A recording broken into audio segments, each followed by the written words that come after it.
Hello everyone, Radhe Radhe. जय श्री कृष्णा। स्वागत है आप सभी का हमारे चैनल पर। हरे कृष्ण। आप सभी को कामदा एकादशी की हार्दिक शुभकामनाएं। हिंदू नववर्ष के शुभारंभ के साथ साथ आने वाली यह पहली एकादशी कामदा एकादशी केवल एक तिथि नहीं बल्कि यह एक ऐसा दिव्य अवसर है जब भगवान श्री हरि स्वयं अपने भक्तों पर विशेष कृपा बरसाते हैं। यह दिन हमारे जीवन की समस्त नकारात्मकताओं को समाप्त कर सुख समृद्धि स्वास्थ्य और भक्ति के नए द्वार खोलने वाला माना गया है। शास्त्रों में कहा गया है कि जो मनुष्य श्रद्धा विश्वास और भक्ति भाव से एकादशी व्रत का पालन करता है वह समस्त पापों से मुक्त होकर अंततः भगवान विष्णु के धाम को प्राप्त करता है। ऐसी दिव्य और पुण्यदायी एकादशी के इस पावन अवसर पर आइए हम सब मिलकर इस व्रत के महत्व को समझें और इसकी अद्भुत कथा का श्रवण करें और अपने जीवन को आध्यात्मिक ऊर्जा से भर दें। तो आइए भक्ति और श्रद्धा के साथ हम प्रवेश करते हैं उस दिव्य कथा में जो न केवल पापों का नाश करती है बल्कि मनोकामनाओं को पूर्ण करने की शक्ति भी रखती है। प्रिय भक्तजनों, आज भद्राकाल भी लग रहा है और भद्राकाल अशुभ समय माना जाता है और इस बार भद्रा का वास मृत्युलोक में रहने के कारण यह भद्रा पृथ्वीलोक पर समस्त शुभ कार्यों के लिए अशुभ मानी गई है। अगर जाने अनजाने में आज आपसे कोई काम ऐसा हो जाए जिससे आपको परेशानियों का सामना करना पड़ जाए तो उससे बचने के लिए हम सभी मिलकर सच्चे मन से भद्रा देवी के महात्म्य का वर्णन सुनेंगे ताकि हमें भद्राकाल का कोई भी दोष न लगे। उसके बाद हम सभी सुनेंगे कामदा एकादशी की कथा। पूर्व समय में जब देवताओं और असुरों को युद्ध हुआ तो देवगण हारने लगे। तब शिव जी को क्रोध आ गया और शिव जी के नेत्र एकदम लाल हो गए जिससे दसों दिशाएं कांपने लगी। उसी समय शिव जी की दृष्टि उनके हृदय पर पड़ी और उसी समय एक गधी के सामने गर्दन सिंह के समान 7 हाथों से और 3 पैरों से युक्त कोड़ी के समान नेत्र पतला शरीर कफन जैसे वस्त्रों को धारण किए हुए धूम्रवर्ण की कांति से युक्त विशाल शरीर धारण किए हुए एक कन्या की उत्पत्ति हुई जिसका नाम भद्रा था। उसने देवताओं की तरफ से असुरों से युद्ध करते हुए असुरों का विनाश कर डाला और देवताओं की विजय हुई। तभी से भद्रा को कर्णों में गिना जाता है। अब यह भद्रा भूख से व्याकुल होने लगी। तब उसने भगवान शिव से कहा कि हे महादेव, हे मेरे उत्पत्ति, मुझे बहुत भूख लग रही है, कृपया मेरे लिए भोजन की व्यवस्था कीजिए। तब महादेव ने कहा, विशिष्ट नामकरण में जो भी मंगल या शुभ कार्य किए तुम उसी कर्म के पुण्यों का भक्षण करो और अपनी भूख को शांत करो। इसलिए भद्रा काल में किए जाने वाले सभी मांगलिक कार्यों की सिद्धि को यह अपनी लपलपाती 7 जीवों से भक्षण करती है। इसलिए भद्रा काल में शुभ मांगलिक कार्य नहीं किए जाते और अगर भद्रावास पृथ्वी लोक पर हो तो भद्रा के इन 12 नामों को सच्चे मन से जाप करना चाहिए। यह नाम है धन्य, दधिमुखी, भद्रा, महामारी, खराना, कालरात्रि, महारुद्रा, विशिष्टीकरण, कुलपुत्रिका, भैरवी, महाकाली और असुरक्षाकारी। भद्रा के इन 12 नामों का सम्मान पूर्वक जाप करने से भद्रा के अशुभ प्रभावों से बचा जा सकता है। प्रिय भक्तजनों, क्योंकि इस बार 28 मार्च दिन शनिवार को रात 8:13 से लेकर 29 मार्च रविवार को सुबह 7:46 तक भद्रा काल है और भद्रा का वास मृत्यु यानी पृथ्वी लोक में है। यही कारण है कि आज आपको हर प्रकार के अशुभ प्रभाव से बचाने के लिए भद्रा के इस महात्म्य का वर्णन सुनाया गया। आप कल्पना कीजिए, हम समय के उस दिव्य क्षण में पहुंच रहे हैं जहां धर्मराज युधिष्ठिर अपने महल में विराजमान है और उनके साथ स्वयं भगवान श्री कृष्ण उपस्थित है। युधिष्ठिर महाराज हाथ जोड़कर भगवान से पूछ रहे हैं, हे केशव, कृपा करके आप मुझे चैत्र मास के शुक्ल पक्ष की उस एकादशी के विषय में बताइए जिसका इतना अधिक महत्व बताया गया है। तब भगवान श्री कृष्ण मुस्कुराते हुए कहते हैं, हे राजन, यह वही प्रश्न है जो महाराज दिलीप ने अपने गुरु वशिष्ठ मुनि से पूछा था। अब आप भी ध्यान पूर्वक सुनिए उस अद्भुत कथा को। बहुत समय पहले रत्नपुर नाम का एक भव्य और दिव्य राज्य था जहाँ गंधर्व और किन्नर निवास करते थे। वहाँ के राजा पुंडरीक अत्यंत तेजस्वी और वैभवशाली थे। इस राज्य में ललित नाम का एक गंधर्व अपनी अत्यंत सुंदर और गुणवान पत्नी ललिता के साथ रहता था। दोनों के बीच इतना गहरा प्रेम था कि वे एक क्षण भी एक दूसरे के बिना नहीं रह पाते थे। एक दिन राज्यसभा में भव्य नृत्य और संगीत का आयोजन हुआ। सभी गंधर्व अपनी कला का प्रदर्शन कर रहे थे। ललित भी वहां उपस्थित था, लेकिन उसका मन अपनी पत्नी के प्रेम में इतना डूबा हुआ था कि वह अपने कर्तव्य से विचलित हो गया। उसका स्वर बिगड़ गया। सभा में बैठे एक ईर्ष्यालु सर्प करकोटक ने यह बात राजा को बता दी। राजा को यह अपमान सहन नहीं हुआ तो क्रोध में आकर उन्होंने ललित को भयंकर श्राप दे दिया कि तू नरभक्षी राक्षस बन जा। और देखते ही देखते ललित एक भयावह राक्षस में बदल गया। जब ललिता ने देखा तो उसका हृदय टूट गया, लेकिन उसने अपने पति का साथ नहीं छोड़ा। वह जंगल जंगल भटकती रही, अपने पति की पीड़ा को देखकर रोती रही और उसकी मुक्ति के लिए प्रार्थना करती रही। फिर भटकते भटकते वन में उसे श्रृंगी ऋषि का आश्रम दिखाई दिया। उस समय ऋषि साधना में लीन थे। तब ललिता दौड़कर उन ऋषि के चरणों में गिर पड़ी और बोली, हे ऋषिवर, कृपा करके मेरे पति को इस भयंकर श्राप से मुक्त करने का कोई उपाय बतलाइए। तब ऋषि श्रृंगी ने कहा, हे देवी, चैत्र मास के शुक्ल पक्ष में आने वाली कामदा एकादशी अत्यंत पवित्र है। यदि तुम इस व्रत को पूर्ण श्रद्धा और नियम से करोगी और उसका पुण्य अपने पति को अर्पित करोगी तो यह निश्चित ही मुक्त हो जाएगा।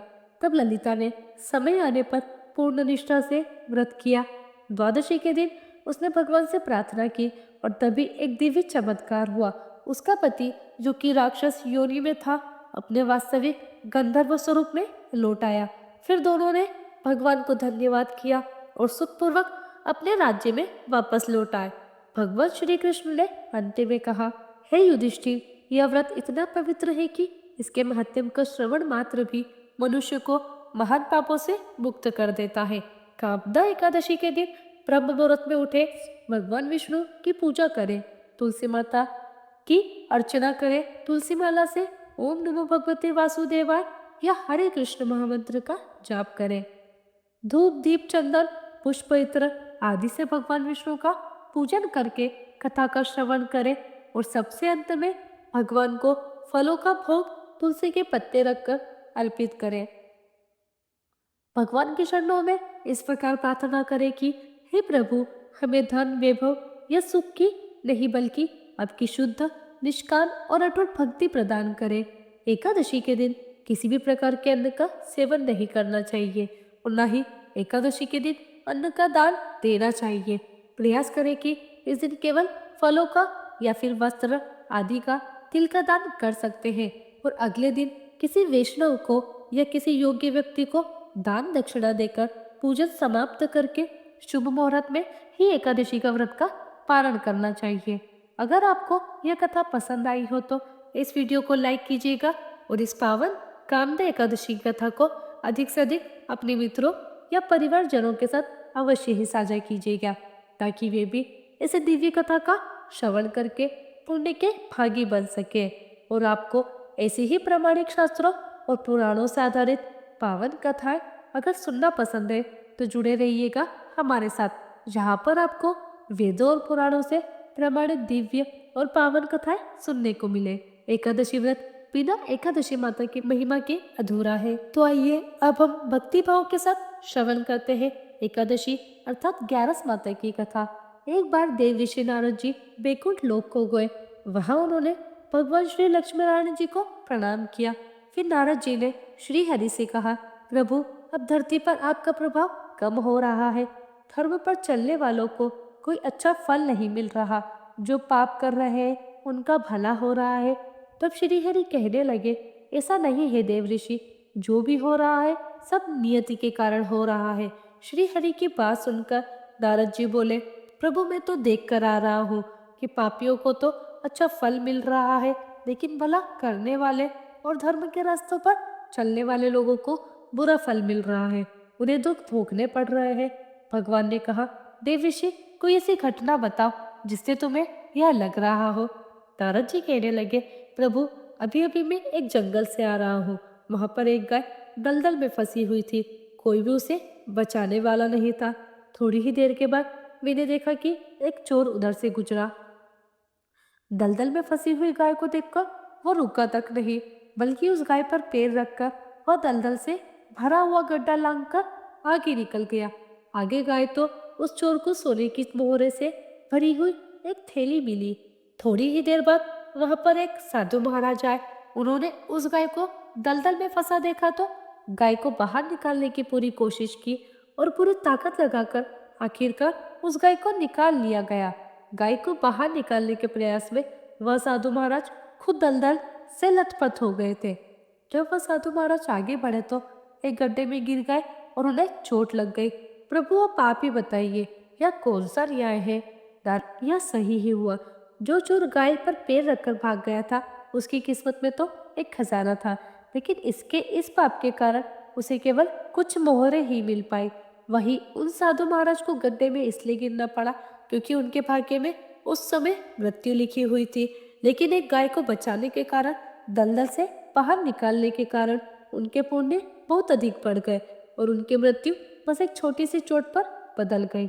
इंसान के कर्म से ही उसका भाग्य तय होता है देव ऋषि, इसलिए अच्छे कर्म करना कभी भी नहीं छोड़ना चाहिए। श्री हरि की बात सुनकर देव ऋषि नारद मुस्कुराते हुए और प्रभु को प्रणाम करते हुए बोले, नारायण नारायण कहकर प्रभु की रचाई हुई सृष्टि की अन्य लीलाएं देखने के लिए चल पड़े। प्रेम से बोलिए श्री लक्ष्मी नारायण भगवान की जय। अब सुनिए एकादशी माता की कथा। इस कथा को सुनने से ही एकादशी का व्रत पूरा माना जाता है। श्रोताओं, एक बार एक बूढ़ी माँ ने एकादशी का व्रत रखा। बड़े ही भक्तिभाव से वह एकादशी की पूजा किया करती थी। वे बूढ़ी हो चुकी थी। उन्हें वृद्धावस्था में कोई भी ऐसी वस्तु नहीं चाहिए थी जो वे एकादशी का व्रत रखती, क्योंकि एकादशी का उपवास रखने से तो श्री हरि की कृपा से सब कुछ मिल जाता है। वह बूढ़ी माँ तो अपने बच्चों के लिए, अपने परिवार की सुख सुविधा के लिए इतना कठिन व्रत रखती थी। वे दिन भर तो बड़ा कठिन मन करके और अपनी प्यास को किसी तरह से रुकी रही, क्योंकि एकादशी के व्रत में वह जल की एक बूंद भी ग्रहण नहीं करती थी। द्वादशी को ही जल पीकर वह अपने व्रत का पारण किया करती थी। दिन भर उन्होंने किसी प्रकार अपने मन को संयमित रखा, पूजा पाठ की, व्रत की कथा पढ़ी, सुनी और फिर पंडित जी को मिट्टी के एक पात्र में भरकर पानी और मौसमी फल दान में दिए। दोनों भरकर शक्कर भी वितरित की। उन्हें गर्मी के कारण बड़ी बेचैनी हो रही थी। एक तो निराहार और निर्जल रहकर उपवास रखा तो, और ऊपर से प्यास भी अधिक सता रही थी। इस कारण उन्होंने सोचा कि चलो पानी में बैठूं, शायद थोड़ी शांति मिले। यह सोचकर वह पानी में बैठी रही। पानी से बार बार कुल्ला करती और मुंह हाथ धोती रहती। तब कहीं जाकर उन्हें थोड़ा बहुत चैन मिला। एक तो धूप तेज की पड़ रही थी, इस कारण बूढ़ी माँ का मुंह सूखा जा रहा था। बूढ़ी माँ बड़ी बेचैन हो रही थी। एक तो बुढ़ापा, दूसरा यह भयंकर गर्मी। बुढ़ापे की तो स्थिति ही कुछ ऐसी होती है, बड़ी मुश्किल से धीरज बन पाता है। अब किसी प्रकार रोध होकर दिन कटवाया। अब बूढ़ी माँ के सामने पहाड़ सी लंबी रात थी, जिसका कट पाना बड़ा ही मुश्किल दिखाई दे रहा था। चारपाई पर पड़ी हुई बूढ़ी माँ को किसी भी प्रकार भी शांति नहीं मिल रही थी। बार बार प्यास के मारे गला सूख रहा था और वे इस प्रकार बेचैन होकर करवटें बदलती जा रही थी।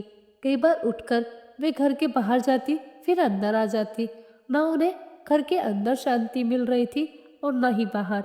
वे बड़ी बड़ी एकादशी माता को याद करती रही और मन में उनका ध्यान करती रही। हे माता, आप मेरी लाज रखिएगा, आप ही मुझे शक्ति दीजिएगा ताकि मैं भली भांति आपका व्रत कर सकूं और यह पहाड़ सी रात सुकून से बीत जाए। प्यास के कारण बूढ़ी माँ की बेचैनी तो बढ़ ही रही थी। उन्होंने धैर्य रखने का बहुत प्रयास किया, लेकिन आखिरकार उनकी सहनशीलता की सीमा टूट गई और वे घबराकर प्रयास के मारे एकदम चिल्ला पड़ी, बचाओ बचाओ। बूढ़ी माँ का चिल्लाना सुनकर उनके परिवार के सभी सदस्य उनके आसपास इकट्ठा हो गए और बूढ़ी माँ की चारपाई के पास पहुंच गए। सब बोले, अम्मा जी क्या हुआ, आप क्यों चिल्ला रही हो? और जब आपसे व्रत नहीं रखा जाता तो इस बुढ़ापे में इतना कठिन व्रत क्यों कर रही हो? अम्मा जी, अगर शरीर में ताकत है तभी तो भक्ति हो पाएगी। अब पानी पी लीजिए। बूढ़ी माँ अपने परिवारजनों से बोली, मेरे तो प्यास के मारे प्राण ही निकल जा रहे हैं। जरा जल्दी से मेरी छाती पर ठंडा पानी का घड़ा तो रख दो। नाथियों ने दौड़कर दादी की छाती पर ठंडे पानी का बर्तन रख दिया। तब कहीं जाकर उन्हें थोड़ा बहुत सुकून मिला। और जब सुकून मिला तो थोड़ी देर के लिए उन्होंने अपनी आंखें बंद कर ली। इधर एकादशी माता सोचने लगी, यह है तो बूढ़ी माँ, लेकिन बड़े नियम से मेरा व्रत रखती है, चलकर इनकी परीक्षा लेनी चाहिए। ऐसा विचार कर एकादशी माता आधी रात को मुर्गा बनकर कुकड़ू को करने लगी। मुर्गे की टेर सुनकर बूढ़ी माँ जल्दी से उठी और बाहर जाकर आसमान की ओर निहारा, लेकिन आसमान में तो कहीं भी उन्हें सुबह का तारा दिखाई ही नहीं दिया। अब वे सोचने लगी कि फिर यह मुर्गा भला क्यों और कैसे बोल गया। एक तो उन्हें प्यास लग रही थी, अब थोड़ा बहुत उनका मन भी बेचैन होने लगा। आखिरकार उन्होंने यह दृढ़ निश्चय किया कि अब तो मैं इस व्रत को पूरा करके ही छोड़ूंगी, फिर चाहे व्रत पूरा होने तक मेरे प्राण ही क्यों न चले जाए। मन में ऐसा पक्का निश्चय कर वापस चारपाई पर आकर लेट गए। थोड़ी ही देर के बाद एकादशी माता ने उनकी फिर से परीक्षा लेनी चाहिए, तो वह एक छोटी सी कन्या का रूप धरकर गिलास में मीठा पानी लेकर उनके सिरहाने खड़ी हो गई और जोर से बोली, दादी जी सवेरा हो गया है, आप हाथ मुंह धोकर शरबत पी लीजिए। पहले तो शरबत का भरा हुआ गिलास देखकर बूढ़ी माँ का मन ललचाने लगा। प्यास के मारे गला जो सूखा रहा था, किंतु अचानक उन्हें याद आया कि उनका तो एकादशी का व्रत है। फिर उन्होंने सोचा कि अभी तो वे किसी भी तरह से यह शरबत नहीं पी सकती, और फिर वे चुपचाप वापस अपनी चारपाई पर लेट गई। जैसे ही उनकी आंख लगी तभी उन्हें एहसास हुआ कि मानो किसी ने उन्हें पानी से भरे हुए कुएं में पटक दिया हो। वे बहुत देर तक उस कुएं में हाथ पांव चलाती रही, लेकिन इस बीच उन्होंने अपने मुंह में पानी की एक बूंद भी नहीं जाने दी, क्योंकि उनका एकादशी का व्रत जो था, और वे पक्के निश्चय के साथ अपना व्रत पालन करती रही। थोड़ी ही देर में उन्हें ऐसा लगा मानो सामने आग जल रही हो। आग के कारण बड़ी भारी गर्मी लगने लगी। प्यास के मारे उनके प्राण निकलने लगे, लेकिन इतना सब होने के बाद भी बूढ़ी माँ ने पानी की एक बूंद भी नहीं पी। वे तो बस चारपाई पर बैठी बैठी एकादशी माता का ध्यान करती रही। अब सवेरा होने में बस कुछ ही समय है, यह जानकर वे बड़ी तसल्ली के साथ इधर उधर घूमने लगी। एकादशी माता अब तक यह बात अच्छी तरह से समझ गई कि इन बूढ़ी माँ को किसी भी प्रकार से अपने व्रत से नहीं टाला जा सकता। वे उनके सत्य व्रत को भली भांति समझ गई थी। अब सवेरा हो गया तो बूढ़ी माँ ने स्नान किया, भगवान श्री हरि का पूजन किया, फिर एकादशी माता की कथा सुनी, ब्राह्मणों को दक्षिणा देकर भोजन कराया। तब कहीं जाकर उन्होंने जल ग्रहण किया। कन्याओं को भोजन कराने के बाद बूढ़ी माँ ने फिर स्वयं भोजन किया, और उस श्रेष्ठ व्रत के प्रभाव से बूढ़ी अम्मा की आयु में वृद्धि हो गई। उनकी आयु बढ़ गई, उनका घर परिवार हरा भरा हो गया। अब उनके घर में किसी भी चीज का कोई अभाव नहीं रहा। उनका घर हर प्रकार के सुख साधनों से भर गया। नातिन नातिन से उनका घर बढ़ गया, और वे उसी दिन से 12 महीने की एकादशी का व्रत करने लगी। एकादशी माता के व्रत के पुण्य प्रताप से इस संसार में हर प्रकार के सुख भोग कर वह बुरी माँ अंत में भगवान श्री हरि के धाम को चली गई। जैसे एकादशी माता ने उन बूढ़ी माँ को और उनके परिवार को हरा भरा किया, वैसे ही हे एकादशी माता हम सभी की मनोकामनाएं पूर्ण कीजिएगा। प्रेम से बोलिए श्री लक्ष्मी नारायण भगवान की जय, एकादशी माता की जय। आपको ये कथा का वीडियो कैसा लगा कमेंट बॉक्स में ज़रूर बताइएगा। इस छोटे से वीडियो को ज़्यादा से ज़्यादा शेयर कीजिएगा। हमारे चैनल को सब्सक्राइब करना ना भूलें। मिलते हैं आप सभी से अगली वीडियो में। तब तक के लिए आप सभी को राधे राधे, जय श्री कृष्णा, हरे कृष्ण।